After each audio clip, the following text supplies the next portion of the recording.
Целосно е провиен патот до местноста Мегдан, до местото каде што се влеваат Бела и Црна река, наменет за пристап и користење за изградба на браната Речани. Одговорните на градилиштето велат дека целосно е пробиена трасата до профилот каде ќе се гради насипната брана, со што се создадени предуслови за отпочнување на изградба на објектите кои ќе овозможат акумулирање на 20 милиони кубици вода.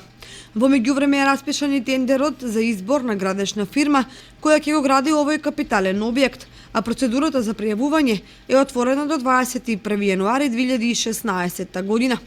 Со овие активности веќе напролет се очекува позначителна градежна офанзива за реализација на проектот, вреден над 32 милиони евра. Започнувањето на градежните работи и на патот ги охрабри граѓаните кои потекнуваат од околните мала и села, дека браната ќе предонесе за подинамичен развој на овој најслабо развиен дел од општината. Министерството за земјоделство, шумарство и водостопанство го распиша огласот за изградба на браната Речани. Според тендерската документација, браната треба да биде издигната до 2021 година. Вкупната вредност на овој проект е проценета на околу 27,3 милиони евра. Влезот на овој свеж капитал во значајна мера ќе придонесе и за подобрување на економската состојба во Кочани и регионот. На терен е завршено пробивањето на патот со пропусти и дренажи, за што од владата на Република Македонија се наменија 3 милиони евра.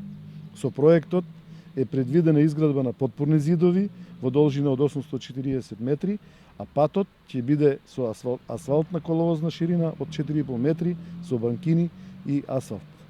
Со акумулацијата Речани ќе се реши проблемот за водоснабдување на околу 90.000 жители од Кочани, Виница и микрорегионот, како и наводнување на дополнителни површини кои што се предвидени за наводнување.